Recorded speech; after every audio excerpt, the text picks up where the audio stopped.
আমাদের যে চরিত্রের নাম গল্পে সেই অনুযায়ী সেই নামেই ডাকছে, আপনারা একটু পরে জানতে পারবেন সেই নামের পেছনে আসলে কে আছে মুখোমোচন বলে। প্রথমে আমি ডাকবো জুনিয়র জেসমিন। জুনিয়র জেসমিন হচ্ছে জীবনের দাবায় হার মানতে না চাওয়া দাবা চ্যাম্পিয়নের মেয়ে জেসমিন।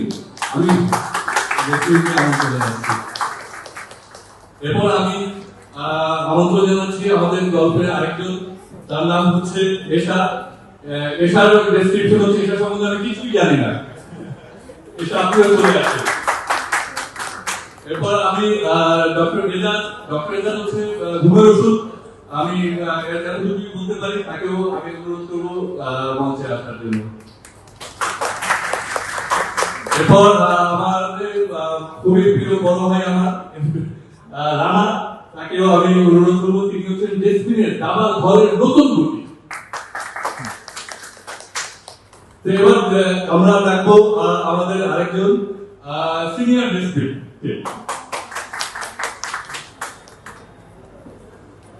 এবার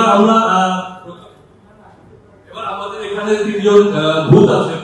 আমি একে একে এখানে তিনজন ভূত আছেন। আমি প্রথম ভূতকে ডাকছি। প্রথম ভূত জানেন সেই সিনেমাতে প্রথম আসবেন, তো আপনি চলে আসবেন। দ্বিতীয় ভূত আসলে অদৃশ্য হয়ে আছে, উনি ভূত তুলে দেখা যাচ্ছে না, কিন্তু উনি আছেন আমাদের মাঝে।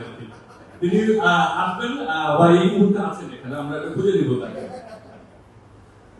সর্বশেষ আমাদের 3 নম্বর ভূত, আপনি চলে আসবেন।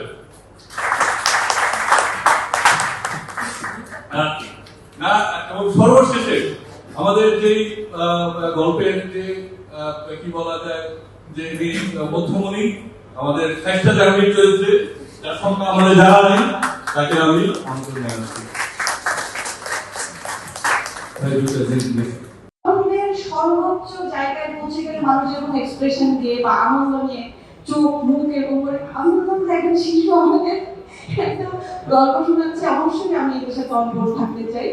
1 2 নাম্বার হচ্ছে যে এখানে আমার বিনা সাথে কাজ হয়নি, বা কি চঞ্চল ভাই, কানিক ভাই, পাঁচের ভাই, দিনার ভাই, করা সবার সাথে কাজ হয়েছে। আমি যেহেতু কাজ করি না, তো সবার সাথে একই জায়গায় আবার কাজ করার সুযোগটা এই লোকটা আসলে সংগ্রহ করতে পারিনি, এবং মনে হয়েছে যে আমরা একসময় এত কাজ করেছি, তো দেখা যাক না এই প্রজন্মে অনেকে তো দেখি আমাদেরকে, আমাদের কাজও অনেকে দেখেনি, তো এই প্রজন্মকেও যদি একটু বোঝাতে চাই যে না আমরাও কখনো ছিলাম, হ্যাঁ, এবং আমরা এখনো আছি, তো এটা একটা।